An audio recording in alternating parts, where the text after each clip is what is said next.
Chad Griffin here in the Illinois 14th District to talk about equality and these important issues facing all Americans, all Illinoisans, and everybody in the Illinois 14th. These are not just LGBTQ issues.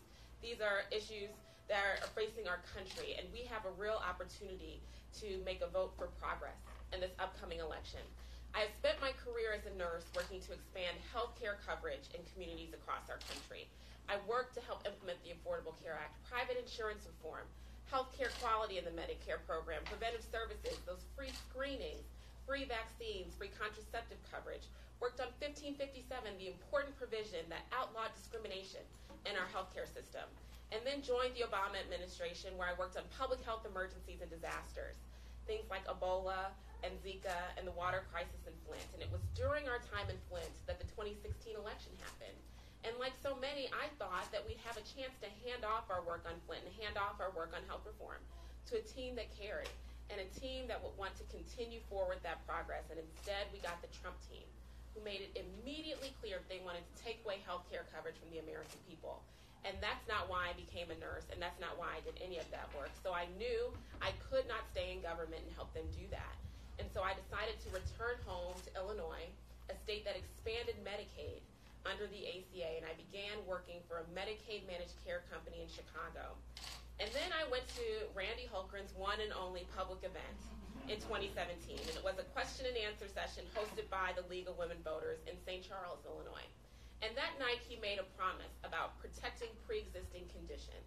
And that kind of promise was really important to me because as a nurse, I'm taking care of patients who rely on their coverage in order to afford any medications or procedures. I've worked on the Affordable Care Act, so I've read the law, and I know that we can fix it. And I have a pre-existing condition myself. It's a heart condition, and it's well controlled, but it's one of these diagnoses where I wouldn't be able to get coverage. So when he made that promise, I believed him. And then he went and voted for the American Health Care Act, the version of repeal that did the opposite, made it cost prohibitive for people like me to be able to get coverage. I was upset and decided, you know what, it's on, I'm running. And with that decision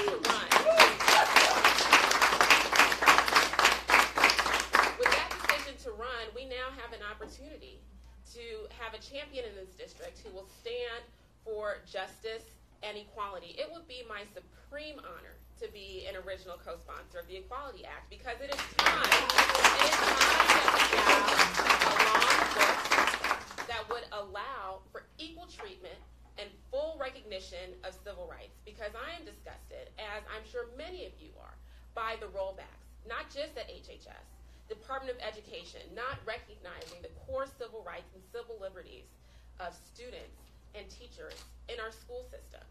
It's wrong, it's unacceptable, and we need to have a Congress who is going to provide that type of oversight, provide that type of check and balance, and provide that type of leadership on behalf of people in the United States. And so I think it's time that we all go and vote like our rights are on the ballot, because they are.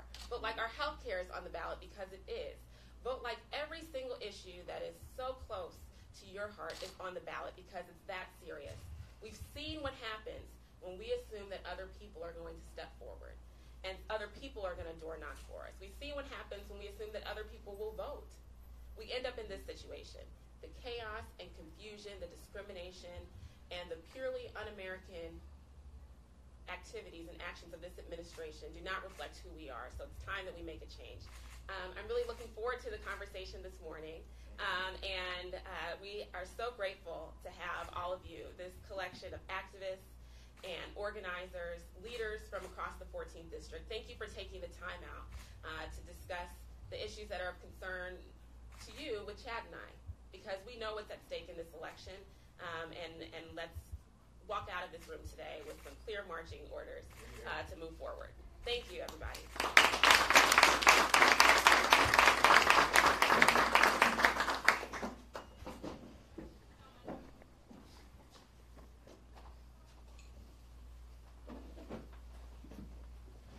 Thank you all for joining us. By the way, Lauren is so lucky to have this kind of committed group of people to turn out in the middle of the day, early in the morning. But I also have to say, how lucky are we all to have Lauren Underwood leading this effort in this district? We are so grateful that you have stepped up. I met Lauren a few months ago, and I said, well, you've been running for a long time. How long has it been? How does it feel to not be a nurse and working as a medical professional anymore? And she's like, no, I literally just stopped doing that job to do this. I thought as she was, telling me her history, I thought that had been years prior. And she's like, no. And she told me the very story that she was just telling here. So it's exciting to be here with you today. So this is an open conversation. I would love, and I know Lauren would love to just hear some of the things that you're doing to help elect Lauren and to help pull this emergency brake on this administration. And feel free to ask questions. And we'll start with anyone who wants to go first. It seems like the Trump administration is repeatedly doing one thing and another to make it worse. The latest thing that I've heard about is that he's not granting visas to same-sex partners and diplomats.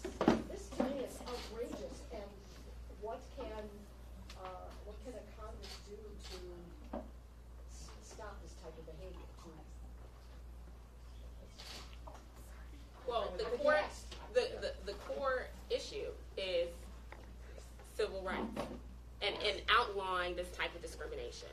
And so what is so exciting about the Equality Act is that it would outlaw discrimination based on sexual identity and gender identity. And so you could not discriminate.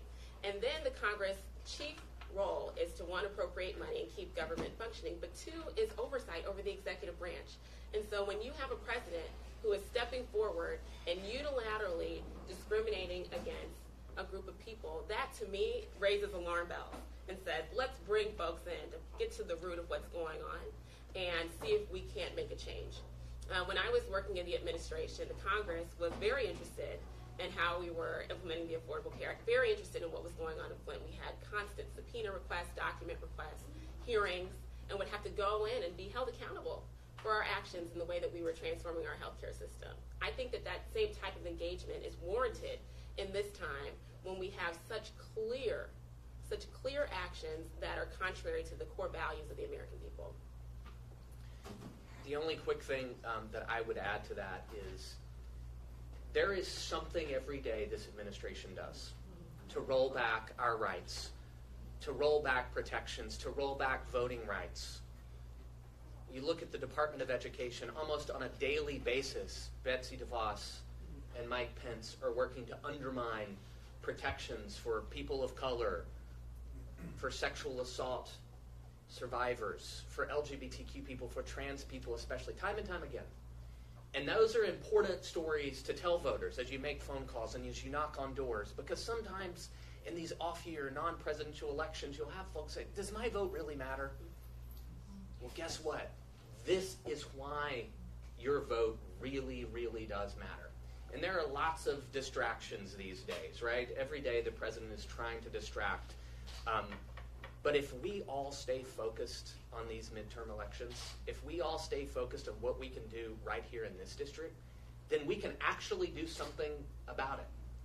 Because by taking back power in Congress, that allows what Lauren was talking about. That allows for that oversight process. That allows for congressional committees to actually do their jobs, which today they don't do.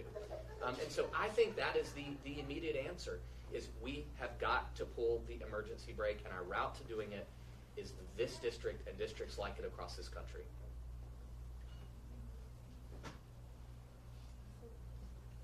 I'll go next. Okay.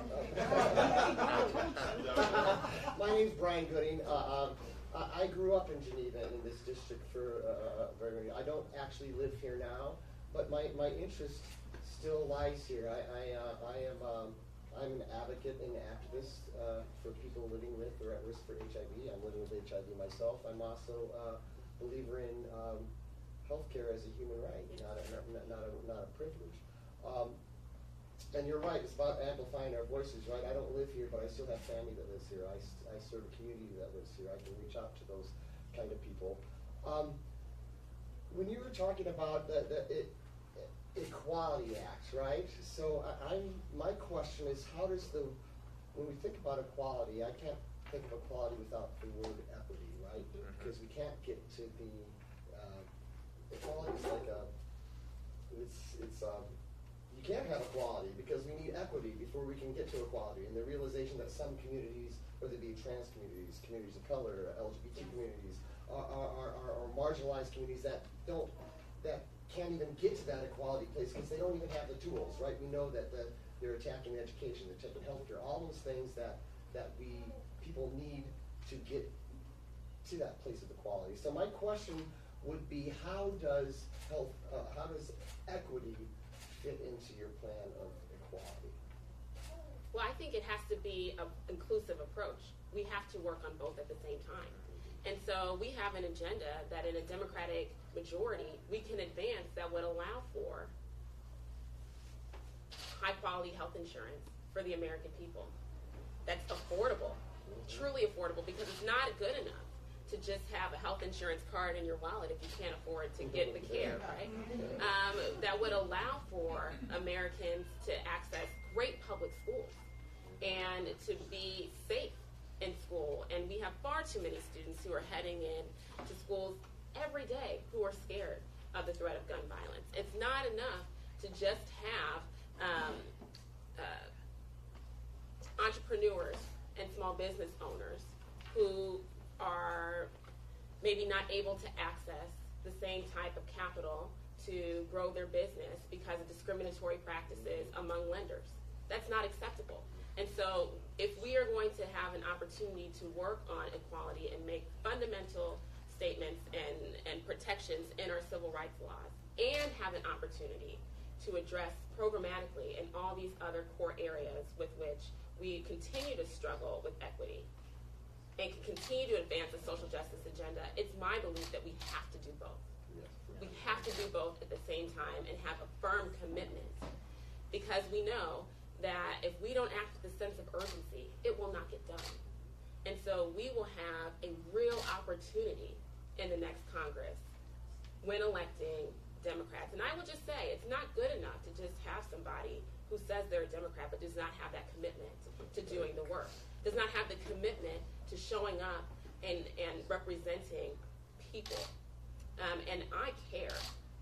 I care about that child who walked out and had a threat of a detention or a suspension, and maybe their whole college acceptance is on the line. I care about that transgendered individual who's homeless because they might have gotten kicked out of their house and their family and doesn't have a source of income and is trying to get by every night. And the streets are rough. I care. And it's important to have elected representatives who hear the stories, listen, and then care enough to act. And so that's the opportunity that's at stake, and we have to be aggressive in pursuing both lanes.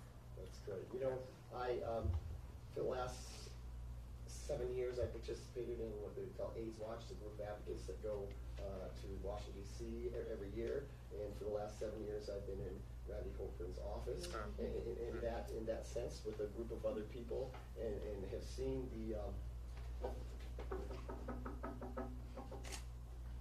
of his aides, looking at their watch at the time, flipping their fingers, not even listening to what we have to say. So I would hope, and I really, really hope that the next time I'm in D.C. that I get to walk into your office. Yes. Here, here.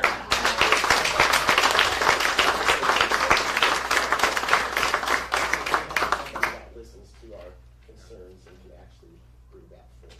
And so I'm glad you raised it, because accessibility is it's a core value and something that our representatives should be available to the community, should show up, should be engaging, should have an open door policy where individuals that would like to meet with the representative should be granted an opportunity to be an advocate and raise these concerns that are so critically important. And that's the challenge. We have a representative that did not show up for us when we needed him. In fact, was absent for 16 months at a critical time in our country when so many rights and protections are being rolled back.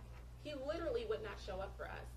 Randy Hochman took to doing invitation-only telephone town halls. Wow. Where you were not allowed. Right. Not a town hall. Not much of a town hall. You could not get an invitation. You couldn't request one. That's right. Wow. That's right. And so a punitive process that is not open, where we have gone over a year without a physical town hall is not real representation, where you can't get a truthful answer from the representative about his intention to vote on critical pieces of legislation. I believe in transparency.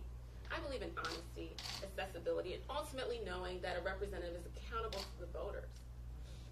And none of those values are being reflected in our current representation, which is how we find ourselves in the situation that we're in. Randy Hultgren has had 4 terms to get things right, and he has failed. Here, here. I just thank you for your service and all that you do for our community, in particular those that are HIV positive. I just want to briefly mention, we often talk about pre-existing conditions, and Lauren does this amazing job of talking about her own pre-existing condition and why this matters in terms of her ability to have accessible, affordable health care. But when it comes to being HIV positive, when it comes to being transgender, these folks don't think that our community and that those that are HIV positive or transgender people should be protected or should be able to be denied health care because of that. Because of that. It's outrageous. And as it relates to Randy Hultgren, actually showing up, when he has shown up, what has he done? Time and time again, voted the wrong way. He has a perfect 0 on our scorecard every congressional session. Do you know? Right. Has a perfect 0 on a number of scorecards. Do you know how hard it is to earn a perfect 0? You have to really work for it. You have to really work for it. It's embarrassing. I just wanted to say one thing about Randy and his town halls and some of the things he's been saying. I've called Randy's office a lot in the last couple of years, and I knew I wasn't going to get a town hall ticket because I called at one point. I don't remember what the issue was. I'm talking to the guy in the office, and he finally gets frustrated with me and says, "Well, Randy's not even here. He's in the community for the next 2 weeks." I said, "I know. I signed up for a town hall." He goes, "Oh, what's your name and address again?" So I knew I wasn't in the ticket. The second thing is that, and I did. The second thing is that I received a lot of emails from Randy. Randy is great about talking about accessibility to healthcare. We need to be able to access healthcare, and people people aren't listening really carefully. They're not listening to the fact that that access isn't the same as affordability. So he says people with pre-existing conditions should be able to access health care. Well, yeah, but he doesn't talk about making sure that their premiums are such that they can do that. Right. And I think it's kind of double. And who? Yeah. Who can access health care? Right. Right. I know. Can I deny you health care because But he's constantly sending me emails, when I complained about his votes about health care and stuff. He's constantly saying, I believe in access to health care. It's like, yeah, right. Right. So I'm thinking, with the Supreme Court almost inevitably going the way we think it looks like it's going to go, what do you think the role is going to be? I mean, even if there's a blue wave, we've seen these judgments like the wedding cake case, and what do you think we can do about that? I mean, would you advocate adding more justices to balance it? I mean, the Supreme Court's just a partisan group now. Yeah. How do we fight that? So the beautiful thing about our system and our Constitution is that Article 1 outlines the Congress as a co-equal branch of government with equal power under the law. And if we have a Congress that is firmly on the side of the American people, we have the opportunity to do tremendous work.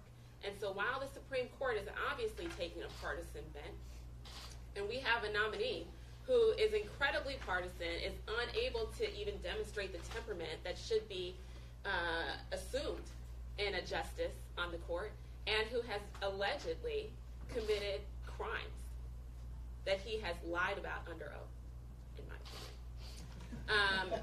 And yet, he could be confirmed. We know this. But that's why it's so important that we have a Congress that reflects the will of the people. And we have an opportunity in 2018 to not just flip the House, but also to flip the Senate. And when you flip the Senate, that's how we get better justices on the Supreme Court. And so I encourage all Americans to make sure that they vote November 6th. Here in Illinois, we have a tremendous opportunity, and that early voting has begun. It started last week on Thursday, and so you can head to any county clerk's office and cast your ballot now. And we know that in a Democratic majority, there is an agenda with a commitment to equality, to justice, and to serving the people. And that is how we fight back in this environment.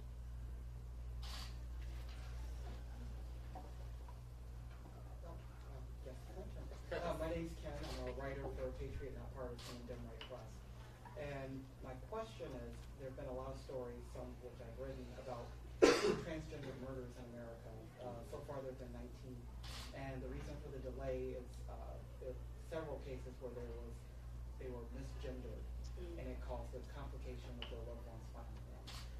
What can we do in Congress to help and alleviate the problem of misgendering at these crime scenes across the country so that their loved ones can locate their bodies faster? Step one. Two, protections for the transgender community so this thing doesn't run rampant and keep happening, and the number is. But my main question is definitely about the idea. Any plans to alleviate that? Well, let me address that, and then Lauren can add onto this. But I would say a couple of things to your very important, critical question. There is a crisis in this country today when it comes to transgender people being violently and brutally attacked and murdered. This has been going on for years. I actually carry in my wallet what was one card and is now 2 cards, and I wrote on the top of it why I fight. And constantly, I'm adding another name to it of a transgender person in this country, not to mention around the world, murdered because of who they are. The vast majority of whom are trans women of color. And far too often, the crimes go underreported, and individuals end up being misgendered by local authorities, by police departments, and oftentimes by the news media. And what we all have to do in this country, activists, voters, policymakers, elected leaders at the local, state, and federal level, is to stand up and act like it's a crisis and grab the attention of our policymakers to do something about what is happening in this country and has been happening for far too long. When I think about Congress, there is a trans caucus today in Congress that is made up of LGBTQ people, that's made up of allies. But when we have a pro-equality majority, then our committees can start addressing these problems. We can start having hearings. We can start having survivors. We can start having family members telling their stories and ensuring that our policymakers do something about the crisis that exists in our cities and our states and all across this country when it comes to trans violence. Not just the misgendering, and that is critically important, both by policymakers, by law enforcement, and by the media. It's also why we need hate crimes protections. A lot of folks think just because we have the James Byrd and Matthew Shepard's Hate Crimes Act, those are federal protections. We need hate crimes protections at the local and state level across this country so that these crimes can be prosecuted for just what they are, hate crimes. Now, as it relates to non-discrimination protections, which was another part of your question, the Equality Act looks at our existing civil rights protections and adds sexual orientation and gender identity into our existing protections as it relates to housing and public accommodations and workplace and so forth. It's actually one of the most simple pieces of legislation that's ever been in Congress. It's only a few pages. It's not volumes. It's adding sexual orientation and gender identity protections into our existing laws. We need that. We have a historic number of co-sponsors in the House and in the Senate. We have more than 110 major employers in this state and around the country that are part of the coalition to pass it. What's the problem? We have a right-wing majority in the House and in the Senate that refuse to allow a vote. And by electing Lauren and other pro-equality folks across this country will get a vote and pass the Equality Act. We will. So thank you for bringing up that critical, those 2 points. The only thing that I would add is that we know that with respect to hate crimes designations, that there's a lot of flexibility that prosecutors have. And the challenge that I can imagine is with the misgendering, then that does not trigger the prosecutor to identify something as a hate crime, which then slows down the process for justice. And so I think that there will be an opportunity to examine the Federal Department of Justice's role in carrying out their duties underneath the existing hate crimes legislation, because we know we have an Attorney General who is not at all supportive or does not share the values of justice and equality for all. And so, again, it's the responsibility of the Congress to provide that type of oversight, and we know that we have a Justice Department that is ripe for some attention. Here, here. Thank you. I think we have time for one more question.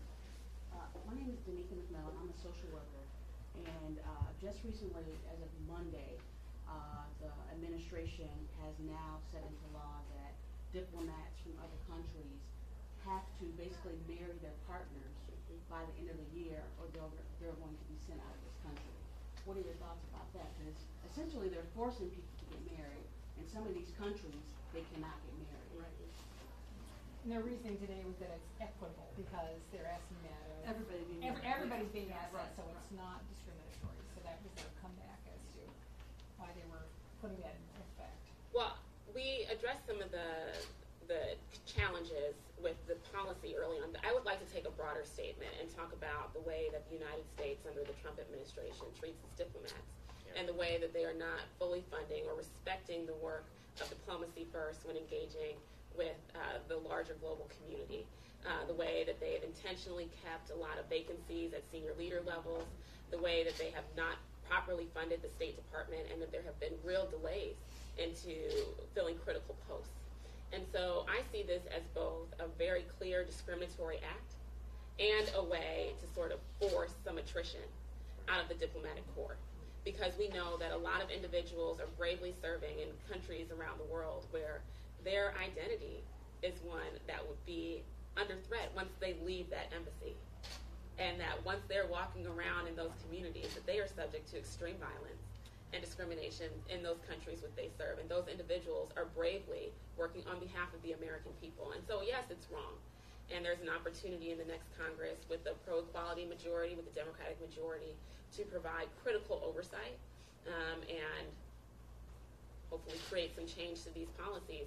However, I do think that we need to consider the larger view that this Trump administration has taken to the role of our diplomats abroad.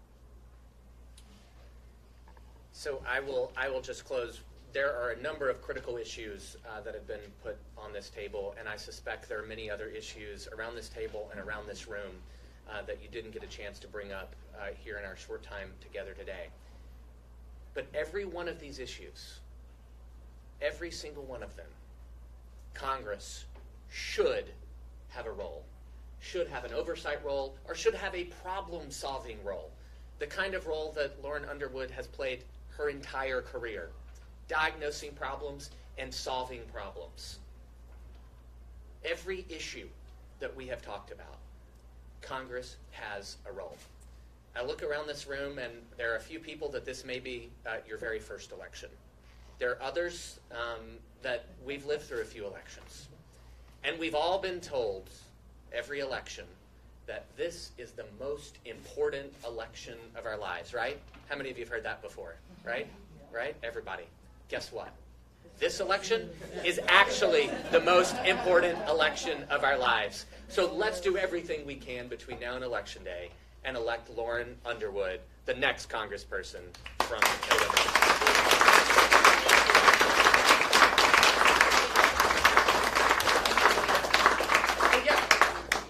I just want to say something by way of endorsement for my daughter. That's a joke. Somebody always asks me, is Lauren, why, yes, I am. But when I first met Lauren and her then campaign manager, not this August, but the August before, when they were just getting underway, I said to them both, I'm lesbian, and I don't know if my being involved in your campaign will be a problem for you. This may be the first meeting to support Lauren of the LGBTQ community, but she said to me quite honestly, "Are you kidding? I believe in supporting everyone's equality." So from the very beginning, Lauren was in with us on these issues. It's not just now that we're having this roundtable that she's come to the floor and been supported. That's just my endorsement of my daughter.